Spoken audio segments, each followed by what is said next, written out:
지난 시간에 느헤미야 1장하고 2장 좀 하다가 한 10절까지 하고 끝난 것으로 알고 있습니다.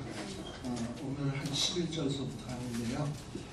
우리 에스라와 느헤미야서는 어떻게 보면 정말 다 망가진 하나님의 거룩한 공동체를 회복하는 이야기입니다. 그래서 우리 바벨론에서 포로로 잡혀 있다가 3차에 걸쳐서 돌아오는데, 첫 번째 포로에서 돌아온 사람들은 수룹바벨, 여호수아, 그리고 학계, 스가랴 같은 사람들, 이런 사람들이 와서 첫 번째 했던 일이 뭐냐, 솔로몬 때 지어졌던 성전이 시드기야 왕 때 다 무너져 버렸잖아요. 근데 그 무너진 성전을 재건하는 일이었습니다. 그래서 1차 포로에서 돌아온 사람이 했던 중요한 일은 성전 재건.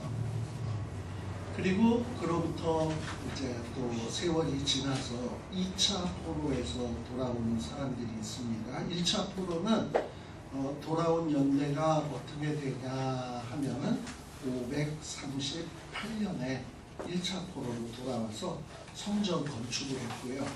그래서 성전 건축이 15년 동안 중단되었다 우여곡절 끝에 완공된 때가 516년경정 됩니다. 그러다가 이제 한 60년 지나서, 그로부터 60년이 지나서 458년경에 에스라가 또 바벨론에서 또 사람들을 데리고 귀환을 하게 됩니다.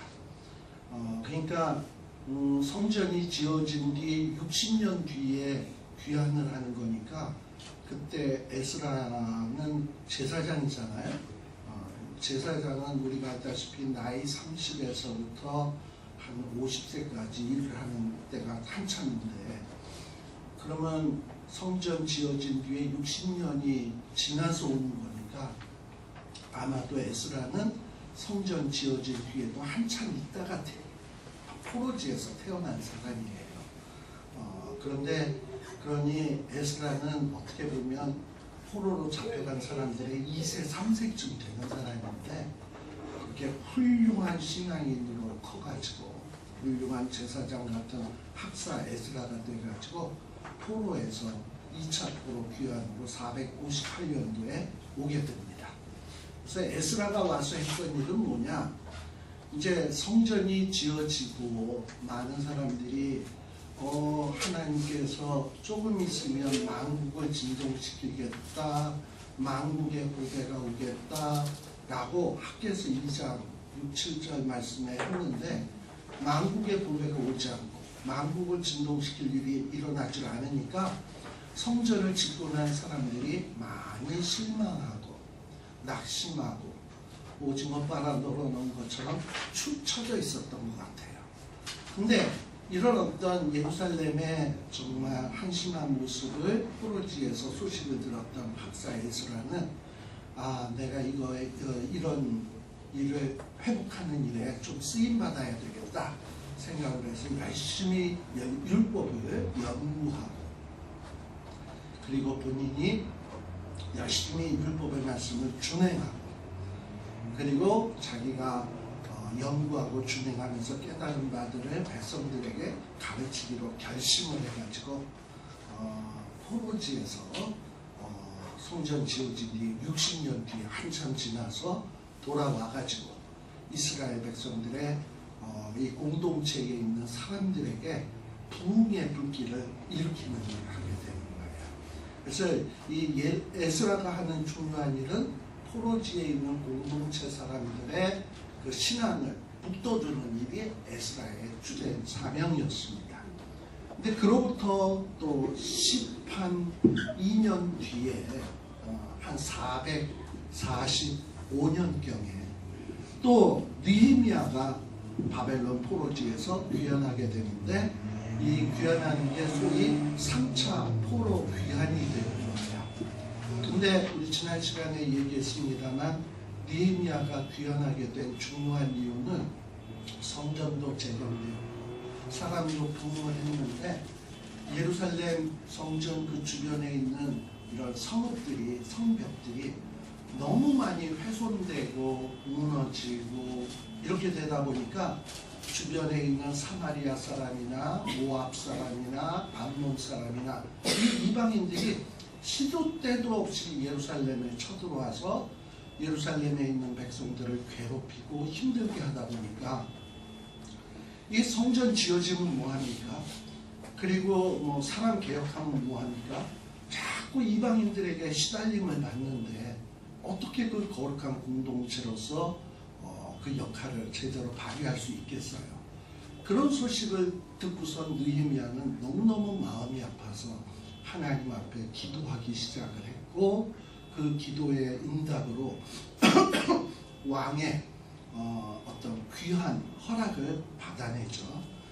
그러면서 여러 가지 왕이 조서를 줘서 느헤미야를 도와줘라, 총독들 도와줘라, 또 무너진 성벽을 재건할 수 있도록 목재도 제공해줘라, 뭐 이런 여러 가지 혜택을 받게 되고, 또 느헤미야가 돌아올 때 왕이 군병들을 내어주어 가지고 느헤미야가 무사히 도착할 수 있도록 이렇게 호위도 해주는 이런 놀라운 축복을 체험하게 됩니다. 그래서 느헤미야가 와서 하는 일은 뭐냐? 성전도 지으고 사람도 부흥했지만 주변에 성읍들이 무너졌기 때문에 이 공동체가 굉장히 거룩한 공동체로 살기가 힘들어졌어요. 그리고 하나님 섬기는 일에만 집중하기가 너무너무 힘든 거야. 그래서 느헤미야는 이 무너졌던 성벽을 재건하는 일입니다. 무너졌던 성벽을 재건하는데 여기에서 우리가 놓쳐서는 안 되는 것이, 무너졌던 성벽을 재건한다는 게 이 물리적인 벽돌 무너지는 거 쌓는 것만이 중요한 게 아니에요.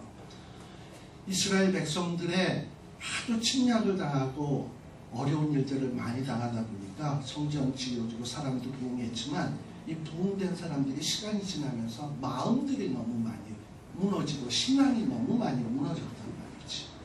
그래서 거룩한 공동체가 되기 위해서는 외적인 이 성벽을 재건하는 일도 중요하지만 이 내적인 성벽, 그러니까 이 마음에 있는 신앙의 성벽, 이것도 튼튼하게 이 보강하는 일이 시급한 거예요. 바로 이 일을 하기 위해서 누가 온 거냐? 느헤미야가 온 겁니다. 자, 그리고 이제 오늘 2장 11절에 봅니다. 2장 11절에 보면 내가 느헤미야가 예루살렘에 도착했습니다. 그 포로지에서 여기까지 오는 데는 꽤 먼 거리예요. 한 1400km 정도 될 거예요. 키로로 치면. 그 먼 거리를 왔으면 얼마나 힘들겠습니까? 그래서 한 3일 동안은 잠시 휴식을 했던 것 같아요. 3일을 쉬고, 그리고서는 12절에 보게 되면 무너진 성벽들이 얼마나 많이 무너졌나, 이런 어떤 실상을 파악하기 위해서 이 느헤미야가 그 현장에 나아가기로 결심을 하게 됩니다. 근데 이 현장에 나아가게 된 것도 뭐라고 되어 있나? 12절에 보면 하나님이 느헤미야의 마음에 뭘 했다고요? 감화했다. 자, 느헤미야는 이 페르시아 아닥사스다 왕의 조서를 들고 온 사람이에요. 느헤미야가 하고자 하는 일은 모든 사람이 도와줘야 된다라는 이 그야말로 모증서 같은 걸 들고 온 사람이에요. 뭐 요즘식으로 얘기하면 느헤미야는 끝발이 대단한 거죠. 왕의 대사로 온 거나 진배 없어요. 그러면 예루살렘에 딱 도착하자마자 뭔가 예루살렘에 있는 뭐 방백이나 두령이나 이런 사람들을 딱 불러서 현황 보고해. 어디가 어떻게 부서졌는데 하고 보고를 받고서 뭐 일을 추진을 할 수도 있을 거 아닙니까? 그런데 느헤미야는 아마도 이 3일 동안에도 기도를 하면서 하나님, 내가 이제 막중한 사명을 가지고 이곳에 왔는데 어떻게 하면 좋을까요? 아마 기도의 사람이라 그랬잖아요. 기도하는데 하나님이 마음에 감동을 줘서 야, 뭐 남한테 사람들 불러서 물어볼 생각하지 말고 네가 직접 나. 그래서 보통 우리 형사나 경찰들이 하는 말이 있어요. 답은 어디에 있다? 현장에 있다. 네가 제대로 문제 해결에 답을 하려면 어디를 가야 된다? 현장에 가서 직접 봐야 된다. 아마 이런 감동을 주셨던 것 같아요. 기도의 사람이라고 해서 무슨 일이든지 저절로 다 되는 게 아니에요. 기도를 하다 보면 여러분 경험해 보셨지만 기도하다 보면 하나님이 딱 아이디어를 줄 때가 있어. 이런 걸 보고 뭐냐면 기도하는 중에 하나님이 모아서 감화하사. 그래서 아마 내가 직접 현장에 나아가야 되겠다 라는 생각을 하게 된 것 같아요. 근데 이 현장에 나아가는데 느헤미야는 이상한 행동을 보입니다. 현장에 나가는 일에 있어서 아무에게도 말하지 아니야. 정말 측근 중에 측근인 두어 사람에게만 이야기를 하고 두어 사람만 데리고 나가는 거야.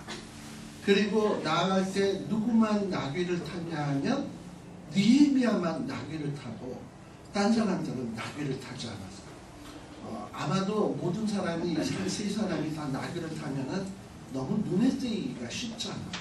그러니까 가능한 한 눈에 띄지 않게 하기 위해서 극소수 두 사람만, 그리고 또 눈에 띄지 않기 위해서 느헤미야는 나귀를 탔어요. 말을 탈 수도 있는데 왜 말을 안 타고 나귀를 탔을까? 이 말은요 자꾸 히힝 하는 걸 하잖아. 이 소리를 잘 낸다고. 그러니까 말을 타면 노출될 것 같으니까 일부러 나귀를 탄 것 같아요. 그리고 나귀를 타고 돌아오게 됩니다. 왜 느헤미야는 아무에게도 얘기하지 않았을까?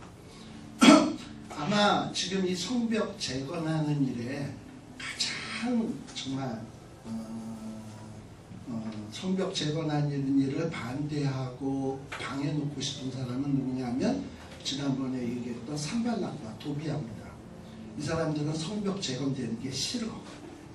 근데 만일에 사람들에게 얘기를 하다 보면 그 소문이 산발락과 도비아의 귀에 들어가게 되고, 지금 느헤미야는 몰래 순찰을 하려고 하는데 매복했다가 느헤미야를 해칠 수도 있지 않습니까? 그리고 우리 느헤미야서를 쭉 보게 되면 이 예루살렘 성전 안에는, 예루살렘 성 안에는 이미 산발락과 도비아하고 결탁돼 있는 사람들이 참 많이 있었어요. 그래서 산발락과 도비아에게 예루살렘의 정보를 제공하고, 또 그로 인해서 산발락과 도비아에게 혜택을 받고, 서로 정보 주고 혜택 주고 주거니 받거니 하면서 서로 이렇게 상생하는 이스라엘 거룩한 공동체의 적과 같은, 간척과 같은 사람들이 있었거든. 그러니까 이거 괜히 느헤미야가 순찰한다고 했다가는 모든 정부가 누설될 것 같다 이 말이에요. 그래서 은밀하게 하기 위해서 그랬던 것 같고, 또 아마 느헤미야가 이렇게 또 아무 얘기하지 않은 것은, 느헤미야는 아닥사스다의 조서를 가지고 왔잖아요. 굉장히 끝발이 있거든요. 어떻게 보면 산발락과 도비아보다도 훨씬 더 높은 권세를 갖고 있는 자입니다. 그동안에는 산발락과 도비아에게 잘 보여야 떡고물이 떨어졌는데, 이제는 누구에게 잘 보여야 되는 상황이냐면 느헤미야에게 잘 보여야 되는 상황이야. 근데 느헤미야가 순찰하러 간다 그러면 서로 줄대기 할 거 아니에요. 뭔가 느헤미야를 돕는 것처럼. 그리고 또 이 성벽이 무너졌으니까 사람들은 이제 만일에 느헤미야와 어떤 사람들이 동행하게 되면 그 사람들은 자기에게 이론적으로 인도했을 거야. 자기가 자기 집 근처에 성벽을 먼저 보여주고, 보세요, 여기가 제일 심하게 됐어요. 이것부터 고쳐야 돼요. 서로 자기의 이권을 느헤미야에게 제시하면서 이거 고쳐달라 저거 고쳐달라 이럴 거 아닙니까? 그러다 보면 느헤미야의 판단이 흐려질 수 있잖아. 그러니까 하나님께서 기도 중에 느헤미야에게 지혜를 준 것 같아요. 적들에게 정보가 제공되지 않도록 아무에게 알리지 말고, 또 뭔가 똥파리처럼 이권을 찾아서 느헤미야에게 줄대려고 하는 사람을 차단하고, 그리고 또 뿐만 아니라 아무튼 그런 식으로 해서 느헤미야가 아무에게도 알리지 않냐고 몰래 갔다라는 거예요. 자, 그런데 13절에 보면 밤에 그래서 은밀하게 조용히 움직입니다. 근데 거기 보면 13절에 보면 이제 좀 이따 또 나오겠습니다만 분문이라는 게 나옵니다. 분문. 이거 혹시 미스프린트 아니냐고 묻자 고치면 안 돼요. 분문입니다. 이 분은 무슨 문이냐면 변분자. 화장실에서 나오는 거 있잖아요. 그걸 내다버리는 문. 그래가지고 여러분들 흰농 골짜기, 예루살렘 남쪽에 보면 흰농 골짜기 이런 데가 있어요. 그쪽에다가 이 쓰레기 같은 거, 보물들 같은 거를 내다버리는 문이 있어요. 우리 옛날에 한국에도 보면 시구문이라는 게 있었잖아. 시체 나가는 문. 그런 식으로 이건 분이 나가는 문을 분문이라고 그래요. 그래서 뭐 분문으로 또 산문으로 14절에 또 왕의 모세 뭐 이런 데에 또 짐승이 지나갈 수 없으니까 너무 많이 무너져가지고 짐승이 지나갈 수 없으니까 이제 걸어서 이곳저곳을 돌아다니면서 예루살렘 성이 얼마나 파괴되었는지 실제로 직접 확인을 하게 됩니다. 자, 근데 이 일에 대해서 아무에게 얘기하지 않았어요. 그리고 뭐 유다 지파 사람에게도 제사장들에게도 귀인들에게도 방백들에게도 아무에게도 구하지 아니했습니다. 그런 후에 17절에 아마도 이제 이스라엘의 지도자급 되는 사람들을 불러 모았겠죠. 불러 모아서 뭐라 그러냐, 너희들이 지금 공경을 당하고 있는데 나도 안다라는 거지. 자기가 다 둘러봤습니다.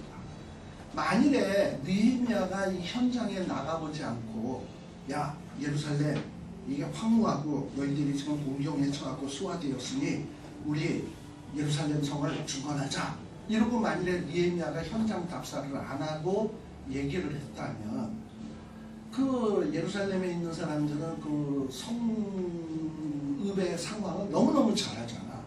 쟤는 지가 뭘 안다고 이 성읍을 중건하자고 해. 그런 거는 우리가 알아서 하는 일이지 이렇게 얘기를 했을 거예요. 그런데 느헤미야가 가서 나도 다 봤다. 어디는 어떻게 허물어졌고 어디는 어떻게 허물어졌고 어디는 짐승이 지나갈 수도 없고 지금 이런 상황을 다 얘기를 하는 거죠. 이게 바로 느헤미야의 리더십입니다. 그러니까 리더는 직접 어디 뭐 사람들을 불러서 뭐 해라 시키는 사람이 아니라 본인이 직접 확인하고 그리고 복인이 직접 제대로 알고 이러고 얘기하면서 뭐냐면 우리가 성전을 수리하자 하니까 당신이 뭘 아는데요? 내가 어제 다 봤는데 여기는 이렇고 저기는 이렇고 꼼꼼하게 다 얘기했을 거 아니에요? 그러니까 이제 말빨이 서게 되는 거지. 그런데다가 18절에 느헤미야는 또 무슨 얘기도 했냐? 하나님의 선하신 손이 나를 도우신 예. 이거는 아마 페르시아에서 있었던 일을 이야기했을 거예요. 자기가 이 예루살렘 성이 소화되고 무너진 것을 알고 4개월 동안 기도하고 있다가 이 아닥사스다 왕이 수상궁에 돌아왔을 때 왕 앞에 나갔는데 왕이 뭘 너 얼굴이 왜 그러냐? 내가 뭘 어떻게 줬으면 좋겠냐? 이러면서 뜻밖의 왕에게 혜택을 입었잖아요. 근데 혜택을 입은 것이 느헤미야의 기도의 결과였다는 걸 느헤미야는 너무너무 잘 알잖아. 그 얘기를 하니까 와 어떻게 그런 일이 있을 수가. 사람들도 거기에 다 감동이 된 거지. 그래가지고 이 예루살렘에 있는 사람들의 마음이 다 하나가 돼서 이제 무너진 성읍을 건축하자. 그리고 우리 모두가 다 힘을 내서 이 선한 일을 하자. 이런 어떤 여론이 형성되어지면서 이 무너졌던 성읍을 건축하기 시작을 합니다. 근데 어느 틈에 그냥 이 소문이 산발락과 도비아의 귀에 들어갔는지 산발락과 도비아는 이 이야기를 듣고 또다시 느헤미야에게 시비를 걸기 시작하는 거예요. 첫 번째는 느헤미야와 성벽을 건축하는 사람들을 업신여기고 비웃었다라는 거예요. 업신여기고 비웃었다. 그리고 또 두 번째 산발락과 도비아가 한 얘기는 너희들이 왜 왕을 배반코자 하느냐라는 이 두 가지를 합니다. 첫 번째는 조롱이고요. 그리고 두 번째는 뭐냐면 이스라엘 백성들이 이전에 성전을 지을 때도 이 페르시아 왕이 짓지마 그래가지고 성전 짓는 일이 중단된 쓰라린 경험이 있잖아요. 그거를 회상시켜서 너 이렇게 성벽 재건하면 우리가 찔러서 못 짓게 하는 수가 있어. 네가 하는 것은 반역이야. 이러면서 은근히 지난날의 어떤 그 실패, 쓰라린 경험을 회상시켜가지고 못하도록 겁박을 지르는 일을 이 두 가지를 하고 있습니다. 이렇게 사탄의 세력은요, 하나님의 백성들이 무슨 일을 하려고 그러면 보통 두 가지 무기를 사용합니다. 첫 번째는 조롱이에요. 근데 그 조롱은 뭐냐? 자존심 상하게 하는 거예요. 뭐냐? 업수이 여기는 거예요. 그리고 비웃는 거예요. 우리가 교회에서 무슨 봉사를 막 열심히 하면 예를 들면 부엌에서 식당에서 봉사하면서 주일 점심 막 준비를 해서 막 열심히 국을 끓였는데 어느 권사님이 와서 푹 한번 끓거든요. 무슨 맛이 이래? 무슨 국을 이렇게 끓였어? 하고선 그냥 이 국을 업수이 여기고 국 만든 사람은 업수이 여기면 그 사람은 어떻게 됩니까? 기껏 땀 뻘뻘 흘리면서 했는데 자존심이 팍 상하잖아. 자존심 상하면 어떡합니까? 내가 이 하나 봐라. 때려치잖아. 이게 사탄이 노리는 첫 번째 공격 방법이에요. 자존심과 비웃음으로 상대방의 어떤 이 하고자 하는 일에 대해서 아주 실망하게 만들고 존심을 건드려서 안 하게 만들고. 그리고 두 번째는 뭐냐? 너 이 일하면 너에게 지난번처럼 불이익이 올 수 있어? 하고 협박을 하는 거예요. 이게 이 산발락과 도비아가 펼치는 계략이다라는 겁니다. 자, 그런데 이런 어떤 사탄과 같은 산발락과 도비아의 공격을 딱 받고 니에미야는 조심스럽게 때려쳐야 되겠네 이랬습니까? 아니면 협박받고 아이고 무시라 이거선 못하겠네 이거 불이익 당하겠네 이랬습니까? 이 느헤미야는 뭐 했냐? 20절 어떻게 얘기하냐? 내가 대답하여 가로되 누가 하나님이 우리로 형통하게 하시리니 우리가 일어나 건축하자 이러면서 하나님의 도우심을 믿고 어떤 조롱과 협박의 시련을 이겨내고 있는 것을 볼 수 있어요. 자, 그 다음에 3장의 내용인데요. 3장의 내용에 보면 그래서 결국은 이 느헤미야는 사람들의 마음을 막 이렇게 다독여가지고 하나님이 형통케 하실 거니까 하자 해가지고 이제 일을 시작합니다. 근데 이 3장의 내용은 굉장히 재미가 없어요. 읽어보면. 그쵸? 사람 이름만 잔뜩 나오고. 근데 거기에서 우리가 눈여겨봐야 될 내용이 2절의 첫 마디가 뭡니까? 그 다음 4절은? 그 5절은? 그 다음이라는 말이 총 몇 번 나올까? 보니까 되게 많죠? 뭐 세지 마세요. 많어. 그 다음이라는 말을 좀 여러분들이 주목을 해주시고요. 그 다음에 여기 3장 1절에 보면 이제 때에, 이 때에라는 말이 뭐겠습니까? 조롱을 극복하고 협박을 극복하고 하나님이 형통케 하실 거야 하고 사람들을 독려해가지고 이제 성벽을 재건하기 시작을 했잖아. 그러고선 사람들이 우리가 이 선한 일에 힘쓰자 이랬을 때 누가 제일 먼저 등장을 하느냐? 3장 1절에 보면 대제사장 엘리야십, 그 다음에 또 누구냐? 그 형제 제사장. 그래서 이 성벽 재건하는 일에 제일 먼저 앞서서 등장한 사람들이 누구냐면 제사장들이에요.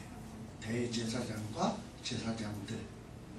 이 대제사장과 제사장들은 그야말로 리더들입니다. 그렇잖아요. 이스라엘의 종교 지도자들이잖아. 그리고 뭐 제사장들이 성벽 재건하는 일, 노가다 같은 거 해봤나요? 여태까지?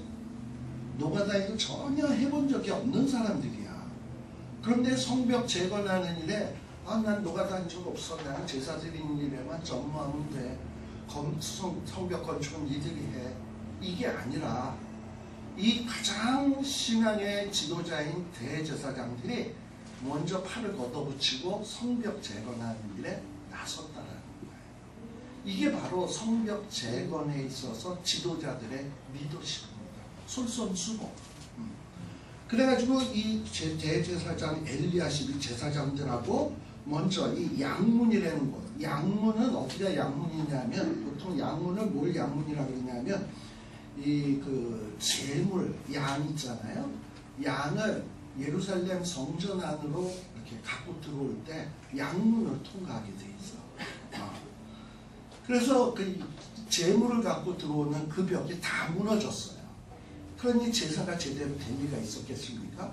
그러니까 제사장들이 솔솔수범해서 이 양문은 재물들이 들어오는 곳이니까 우리와 또 관련이 있으니까 우리가 솔솔수범해서 이건 우리가 한다 하고서 그곳을 재건하기 시작을 합니다. 자, 그랬더니 2절에 보니까 여리고 사람들도 제사장들에게 감동감화돼서 우리도 하자. 그리고서는 막 이 사람 저 사람 일어나기 시작을 해요. 자, 그런데 5절에 보게 되면 그 다음에는 또 누가 일어났냐? 드보아 사람들이 일을 했는데요. 근데 거기에 어떤 사람이 나오냐? 귀족들은 주의 역사를 담붙지 않았다라는 거예요. 지금 이 느헤미야와 지도자들이 막 성전 재건하는 일에 열심히 하는데 이 귀족들은 뭐하냐? 그런 일 우리는 안 해. 하고서는 소위 이 사람들은 뭐냐? 공동체의 뺀질이 같은 사람. 뺀질이 같은 사람들인데 이들은 성전 건축을 아니한다라는 거예요. 아마도 이들이 성벽 재건에 참여치 않았던 이유는 이 아라비아 사람 또는 게셈 사람, 산발람, 도비야 이런 사람들이 자기네들에게 무슨 불이익을 주지 않을까? 괜히 성벽 재건하다가 너 성벽 재건했지. 이러고서는 자기네들을 뭔가 귀찮게 할 것 같으니까 안 하겠다는 거야. 이게 바로 이 귀족들의 모습입니다. 거룩한 공동체에도 뭔가 열심히 하는 사람이 있는 반면에 어떤 사람들은 뺀질뺀질거리면서 자기의 이익 때문에 감당해야 될 일들을 하지 않는 뺀질이 같은 사람이 있어요. 이때도 있었다는 거예요. 그러나 또 반대로 우리 성경 한 구절 한번 찾아볼까요? 시편 78편 한번 봅시다.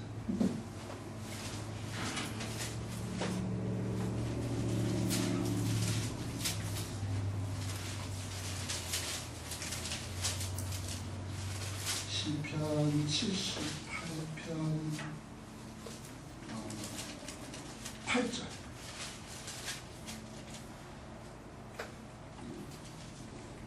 거기 보면은 8절 9절에 보게 되면 거기 보면 그 열조 완고하고 패역하여 뭐 마음이 정직하지 못하며 이렇게 얘기가 나오다가 9절에 보면 에브라임 자손이 나와요.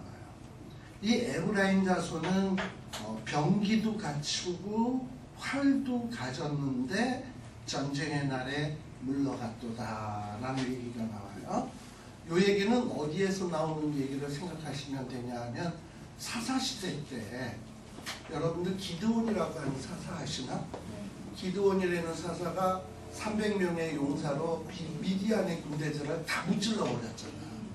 그래가지고 전쟁에 이제 승리가 코앞에 다가왔어요. 그러니까 가만히 있다가 에브라임 자손이 탁 나서가지고 야, 너 전쟁하는데 왜 우리 안 불렀어? 이런 어떤 중차대한 전쟁이 있으면 우리를 불러야지. 에브라임 자손이 그때 나타난 거야. 안 부르긴 뭘 안 불러요. 나팔을 불고 뭐이라고 그랬는데 그때는 저 기드온이 300명의 용사가 좀 무슨 전쟁에서 이기겠어. 괜히 나가다가 우리는 괜히 전쟁에 나갔다가 우리는 뭐 손해나 보겠네 하고 안 나갔던 거거든. 그러다가 전쟁이 거의 승리에 임박해지니까 승리하게 되면 전쟁에 이겨서 전리품들을 수거할 거 아니에요. 그럼 나눠 가질 거 아니야. 거기에서 빠질 것 같으니까 그때 와가지고 왜 우리 안 불렀냐. 네가 불렀으면 우리가 진작에 싸워서 너를 도와줬을 텐데 이러는 거예요. 근데요, 에브라임 지파는 이스라엘 12지파 가운데서 유다 지파 다음으로 강한 지파야. 그렇잖아요. 북이스라엘의 초대 왕을 배출한 나라가 에브라임 지파야. 여로보암이라고 하는. 그냥 대단히 강한 지파거든요. 그러면 이스라엘의 민족적인 전쟁, 민족의 어떤 재난이 왔으면 솔선수범해서 전쟁에 나와야 될 자들이 활도 갖추고 병기도 갖추고 이랬던 자들이 전쟁 딱 나니까 요 뺀질이들처럼 귀족들처럼 뒤로 싹 빠진 거야. 얼마나 얄미워. 교회에서도 이런 사람들이 있다니까. 근데 너무 실망하지 말라니까요. 니에미야서 보니까 이때도 뺀질이는 있었구나. 시편에 보니까 에브라임 지파도 뺀질이었구나 라고 생각하시면 돼요. 그러나 이렇게 뺀질뺀질 거리는 사람은 소수고 6절에서부터도 계속 보면은 그 다음 사람들이 줄이어서 계속해서 성벽 재건하는 일에 동참하지 않습니까? 특별히 8절에 보게 되면 또 누가 등장을 하냐, 거기 뭐 할레야의 아들 우시엘 뭐 이런 사람이 나오는데, 이 우시엘은 직업이 뭔 것 같아요? 금장색. 그 다음은 또 누가 나오냐? 하나냐가 나오는데, 이 사람은 직업이 뭡니까? 향품 장사. 여기 금과 향품은요, 아주 고가의 물품들입니다. 그러니까 이 금장색이나 향품 장사는 굉장히 부유한 사람들이었던 것 같아요. 근데 이 니에미야가 성벽 재건하는데 제사장 같은 무리들이 솔솔수범했고, 또 일반 평민들이 또 나와서 그 다음 하면서 성벽 재건에 동참을 했고, 또 그뿐만 아니라 귀족들 뺀질이들은 빠졌지만 또 반면에 부자였던 하나냐, 금장색 이런 사람들은 자기네들이 물질이 있으니까 우리도 헌신하겠다. 그래서 여기 8절에 나오는 요 우시엘과 하나냐가 중수한 예루살렘 성벽은 어떤 성벽이냐? 8절에 보면 예루살렘 넓은 성벽까지라고 했어요. 아마도 요 우시엘과 하나냐가 이 중수한 수리해서 다시 재건한 이 성벽의 길이가 제일 넓어요. 그러니까 자기네들에게 이렇게 물질을 주신 이유는 하나님이 이 일을 하라고 그랬구나 라는 이 사명의식이 있었던 것 같아요. 그래서 남들은 재정적으로 딸리니까 조금씩이라도 했지만 자기네들은 가졌으니까 예루살렘의 넓은 성벽, 그 성벽의 예루살렘 서쪽 편의 성벽을 바로 이 하나냐와 우시엘 같은 사람이 재건을 한 거예요. 그러니까 하나님이 주신 달란트대로 이렇게 성벽들을 재건하고 있는 거예요. 그래서 우리들도 왜 하나님이 나에게 물질을 주셨지? 왜 나에겐 지혜를 주셨을까? 왜 나에겐 이런 기술을 주셨지? 이런 걸 항상 질문을 해봐요. 그래서 이렇게 거룩한 공동체를 재건하는 일에 나는 어떻게 쓰여져야 될까? 이런 걸 생각을 해야 된다니까. 그리고 좀 또 밑으로 내려가 보면 또 14절에 보면 아까 분문이라는 게 있었죠. 분문은 오물들이 나가는 문이니까 그 동네에는 좋은 사람들이 살까요? 시원치 않은 사람들이 살까요? 거기는 분문이니까 아무래도 천민들이 사는 동네겠죠. 옛날에 우리 한국에서도 시구문 근처에는 주로 거지 뭐 이런 사람들이 살았다니까. 그러니까 이 분문에도 사는 사람들은 좀 시원치 않은 사람들이에요. 그런데 거기 베탁게렙 지방이라는 게 있어요. 베탁게렙이 어느 지역이냐 하면 베들레헴에서 가까운 곳이야. 유다 땅 베들레헴 아시죠? 예수님이 탄생하신 그곳, 그곳에 우리 예수님 탄생하실 때에 이 천사들이 나타나서 예수님 탄생 소식을 제일 먼저 알려준 사람이 누구입니까? 지극히 높은 곳에서는 하나님께 영광이요 땅에서는 기쁨 구하심을 입은 사람들 중에 평화로다 이 얘기를 들은 사람들이 누굽니까? 밤에 양치던 목자들. 이 목자들은 이 사람들은 어떻게 보면 거의 홈리스 같은 사람들이야. 이리저리 또 따라다니면서. 그러니까 존귀한 사람들이 아니에요. 천민이에요. 근데 이런 사람들이 베탁게레, 베들레헴 이런 지역에서 살던 사람들인데 이 사람들이 어떤 사람들이냐 하면 여기 보면 레갑의 아들 말기야라고 되어 있어요. 그러니까 이 사람들은 레갑 족속 사람들이야. 레갑 족속. 자, 근데 이 레갑 족속이 누구냐? 여러분들 예레미야 35장 한번 봅시다.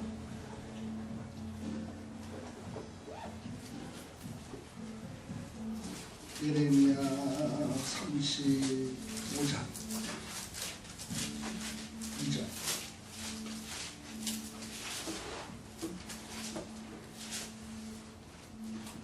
자, 이 예레미야는 이스라엘 백성들이 망하기 직전에 선지자 활동을 하던 사람이 예레미야 아니겠습니까? 그죠? 근데 하나님께서 예레미야에게 어떤 명령을 주었냐면 너 레갑 족속에게 가봐라.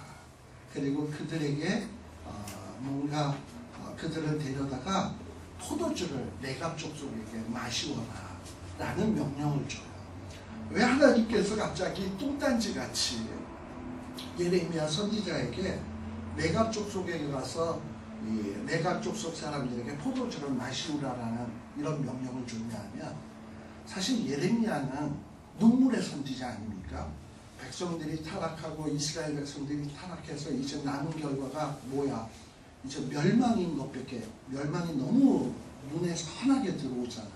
그러니까 늘 눈물로 지내면서 어떻게 이 백성 가운데는 의인이 하나도 없냐? 어떻게 이렇게 전체적으로 이렇게 타락했냐? 그래서 우리는 결국 멸망할 수밖에 없구나. 지극히 낙심하고 절망 가운데 있었던 때예요. 근데 하나님께서는 이런 예레미야 보고 뭐라 그러냐? 너 레갑 족속에게 가봐. 포도주 들고 가봐. 그리고 방에다 불러 모아놓고 걔네들한테 포도주를 마시워. 해가지고 그렇게 그런 명령을 준 거예요. 그래서 이 예레미야가 이 레갑 족속들을 데리고 어디에 들어왔냐? 4절에 보게 되면 하나님의 사람 하난의 아들들의 방에 레갑 족속들을 다 모았어요.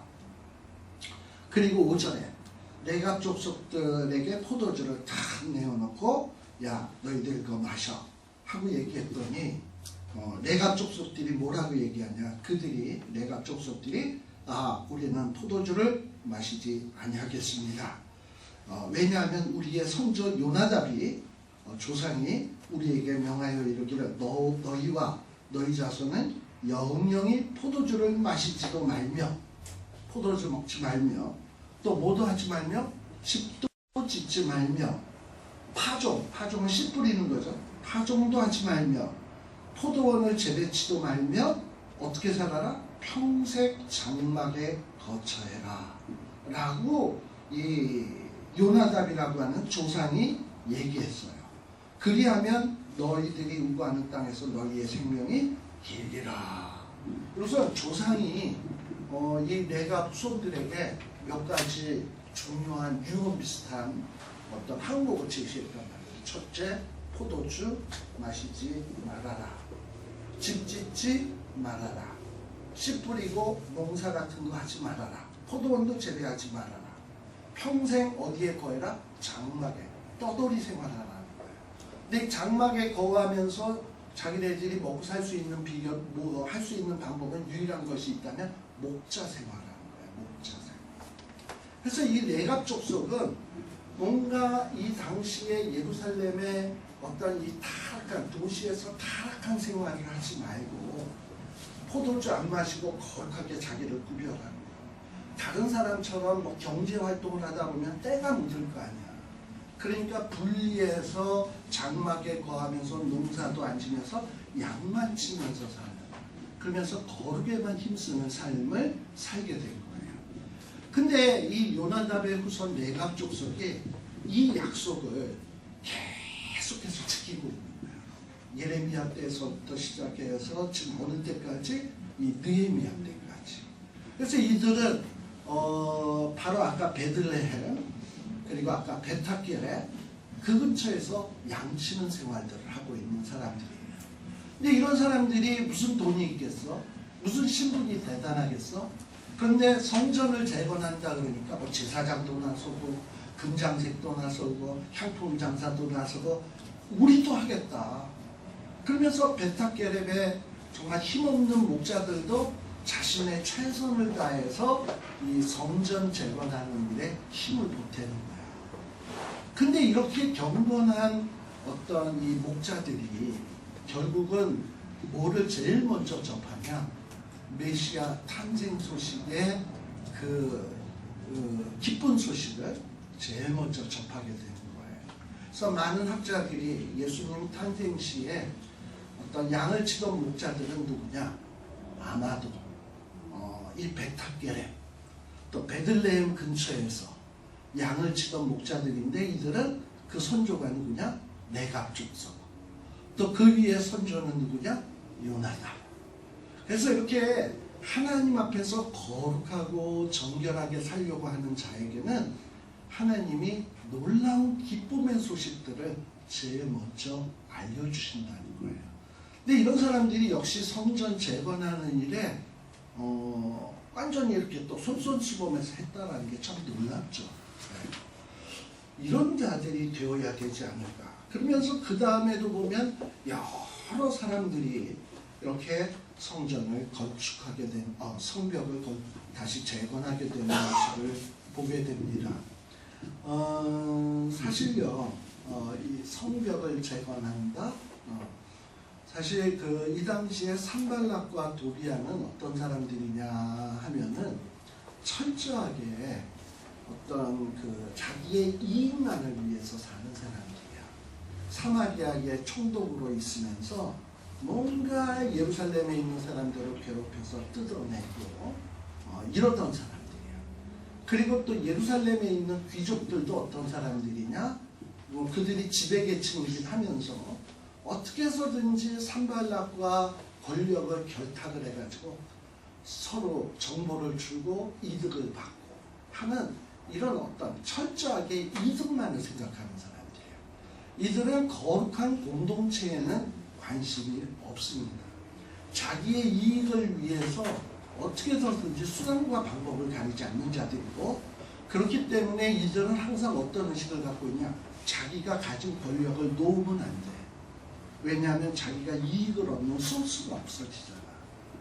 그러니까 이런 사람이 판치는 사회가 뭐냐면 악한 시대다라고 얘기하는 거예요. 이런 악한 시대 속에서 하나님의 백성들은 어떠해야 되냐? 거룩한 공동체가 돼야 되는 거예요. 제가 이 얘기를 왜 하느냐 하면 우리 미국의 어떤 민주주의, 어떤 미국이 지금 요즘 현재는 많이 타락했습니다만 그래도 다른 세계에 비해서 이렇게 하나님의 축복을 많이 받는 이유가 무엇일까? 그래도 이 미국은 이 건국 당시에서부터 교회가 중심이었어요. 이 교회가 중심이고 청교도 정신이 이 미국의 정신 속에는 살아있는 거야. 이 거룩한 공동체 정신이 있다 보니까 그나마 이 미국이 세계적인 강대국이 될 수 있었고 많은 약소국들을 도와줄 수 있는 그야말로 어떻게 보면 현대판 독의 근원의 역할을 감당하는 이런 나라가 될 수 있었던 거죠. 물론 미국의 어떤 부분은 도덕적으로 타락하고 이런 구석도 있습니다만 그래도 어떤 이런 도덕이나 윤리적으로 볼 때 미국만큼 도덕적 윤리적으로 뛰어난 민족이 없잖아요. 근데 그런 정신이 다 어디서 나온다? 거룩한 공동체, 교회에서부터 시작된 거예요. 근데 그렇게 거룩한 공동체가 제맛을 내게 될 때는 하나님의 축복을 받게 되고 복의 근원의 역할을 할 수 있는데 이 거룩한 공동체가 아니라 이 사마리아 사람들은 어떤 사람들이니까 이방 민족과 혼합되었잖아요. 왜 혼합되었어요? 그들은 거룩한 공동체에는 관심이 없어. 페르시아가 시키라면 시키는 대로 해서 이익만 얻어내면 되는 사람이야. 그래서 뭐 가지고 이방이랑 섞이면 어때? 돈 나오는데. 이방이랑 섞여야 우리가 페르시아니까 핍박을 안 받는데. 내가 먹고 사는데 편안한데 이래가지고 어떤 페르시아에게 잘 보여서 권력을 얻어서 기득권을 행사하던 사람들이거든. 근데 이런 사람들이 또 예루살렘에 있는 아까 귀족들 이런 사람들 꼬시고 예루살렘 안에 있는 선지자들 꼬시고 해서 자기 편으로 만들어서 자기네들의 어떤 카르텔을 만들어가지고 이권을 누리고 있었던 거예요. 그런데 갑자기 누가 등장하게 되냐? 페르시아 왕의 조서를 들고 왕의 권세를 가지고 예루살렘을 재건하겠다고 등장하는 느헤미야가 등장하게 된 거지. 그러니까 이들은 자기네들이 갖고 있던 이런 이권들을 다 빼앗기게 돼버린 거야. 그러니까 조직적으로 느헤미야가 하는 일을 방해하려고 개떼같이 달려들고 있는 겁니다. 아까 우리 김동석 장로님이 저보고 완전히 우빨이라고 얘기를 했는데 저는 한국의 어떤 기존 정치인들을 볼 때 절대 좋게 안 봐요. 이것들은 그냥 두고두고 어떤 국회의원 해먹고 이러면서 정말 나라를 생각하는가 아니면 자기의 국회의원직을 생각하는가 생각했을 때 후자 쪽이라고 생각을 해요. 그래서 어떻게 해서든지 이 자리에서 안 내려오려고 권모술수를 쓰고 이러는 것 같아요. 정말 거룩한 나라, 거룩한 공동체, 거룩한 이런 거를 세우겠다라는 마음은 없고 친주님은 어떻고 친부님은 어떻고 거기에서 내게 이권 떨어지면 되지. 그리고 이걸 하기 위해서 내 국회의원직이 필요하고 이런 식으로 간다면 이 나라는 소망이 없는 거죠. 그러면 이 나라를 회복시킬 수 있는 가장 유일한 방법이 있다면 뭘까? 거룩한 공동체가 등장을 해야 돼. 그 거룩한 공동체를 세울 수 있는 사람은 누구냐? 저는 우리 기독교인이라고 생각을 해요. 그래서 교회가 다시금 건강해져야 되고 교회가 어떤 세상 정책에 대해서 잘못하는 것이 있으면 지적을 해야 되고 언론사가 잘못하는 거 있으면 지적을 해야 되고 거짓이 있는 것에 대해서 이건 거짓이다라고 얘기를 할 수 있어야 되고 이런 어떤 성벽 제거를 이런 교회나 크리스찬들이 시작을 해야 되는데 보니까 크리스찬들 속 안에 신앙의 성벽이 이미 허물어져 버렸는데 어떻게 해요? 이렇게 해서 허물어져 버리고 신앙인들도 살아가는 게 뭐냐면 많은 기독교인들도 사는 게 뭐냐면 내가 어떻게 하면 이 땅 위에 거룩한 공동체를 세우지? 그리고 나는 이 거룩한 공동체의 어느 부분을 내가 재건하지? 저 사람이 그거 했으면 그 다음엔 내가 해야지. 그 다음엔 내가 해야지. 하나님이 나에게 그래서 물질 줬잖아. 이건 내가 해야지. 난 목자야. 없지만 그래도 나도 성인은 표시해야지. 이렇게 등장하는 기독교인들이 없다라는 거예요. 기독교인들도 교회 다니면서 오롯이 마음에 소원하는 게 뭐냐면 하나님 우리 자식 하버드 가게 하시고 우리 집 좀 더 큰 집 쓰게 하시고 어떻게 하면 좀 더 잘 먹고 잘 살게 하시고 온통 먹고 사는 문제, 잘 되는 문제 여기에만 관심을 기울이고 거룩한 사회를 만들어야 되겠다. 거룩한 교회를 만들어야 되겠다. 내가 거기에 일부분을 담당해야 되겠다. 이런 의식을 가진 사람들이 없다니까. 그럼 무너진 성벽을 누가 세우나? 그러면 이렇게 성벽이 무너져 버리면 당연히 또 뭐가 무너지겠습니까? 공동체 안에 있는 사람들이 망가지잖아. 사람들이 망가지게 되면 어떻게 됩니까? 성전이 망가지게 돼요. 성전이 망가지게 되면 뭐가 망가지겠습니까? 예배가 망가지고 하나님을 섬기는 일들이 망가지는 거지. 그렇게 총체적으로 망가지면 또 어떻게 해야 되는 겁니까? 바벨론 포로로 또 잡혀가야 되는 거지. 근데 이들이 바벨론 포로지에 가서 포로지에서 1차 포로, 2차 포로, 3차 포로로 잡혀가서 아마 잡혀갔던 사람들 가운데서 남은 자들은요. 어쩌다 우리가 이 모양 이 꼴이 됐지? 철저한 자각이 있었던 것 같단 말이죠. 우리가 거룩한 공동체를 이루었어야 되는데 이 공동체를 이루지 못했구나. 하나님의 말씀대로 안 살았구나. 그래서 우리가 망했구나. 이 조상들이 철저한 자각이 있었던 것 같아요. 그래서 회당에서 우리가 다시 우리가 회복하기 위해서 말씀을 공부하고 말씀을 자녀들에게 가르치고 그래서 자녀들을 훌륭한 하나님의 사람으로 키워야 우리가 비록 포로지에 있지만 희망이 있다. 이 생각으로 포로지에 있었던 이 남은 경건한 사람들이 이 회당이 되는 곳에서 안식일마다 모여서 율법을 강론하고 고향을 생각하면서 기도하고 다니엘처럼 문을 열어놓고 3번씩 기도하고 이러면서 오로지 자녀들에게 믿음 교육, 신앙 교육 여기에다가 투자한 거예요. 그래서 등장한 인물이 누구냐면 에스라랑 느헤미야가 생겨난 거예요. 사실 에스라와 느헤미야는 이스라엘이 멸망할 때 이스라엘 땅에 있었던 사람도 아니잖아. 바벨론 포로로 잡혀갔고 수십 년 지나서 그것도 1차 포로 돌아오고 성전 다 지어진 다음에 그 다음에 태어난 사람들이거든. 페르시아에서. 그러니 이제는 페르시아가 훨씬 편해. 그리고 페르시아가 훨씬 편하고. 그런데 어떻게 에스라 같은 사람은 고향을 생각하면서 내가 율법을 열심히 연구해야 되겠다. 준행해야 되겠다.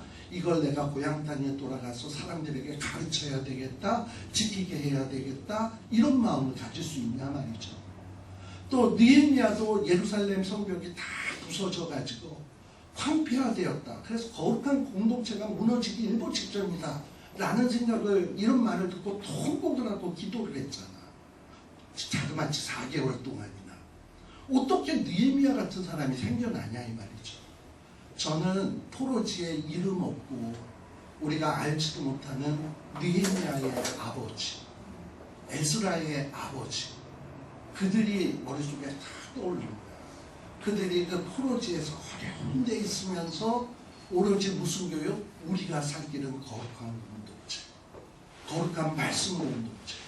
그래서 이 포로지에 있는 자녀들을 신앙으로 키웠다는 거죠.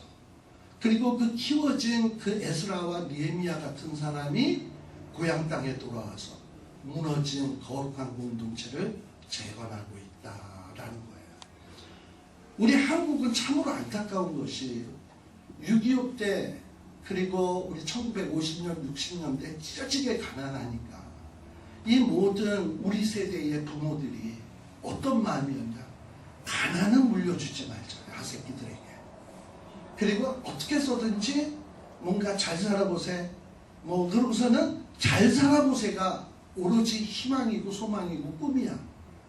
그래가지고 그저 돈 버는 일, 그리고 먹고 사는 일, 여기에만 급급해가지고 거기에만 몰두를 했어요.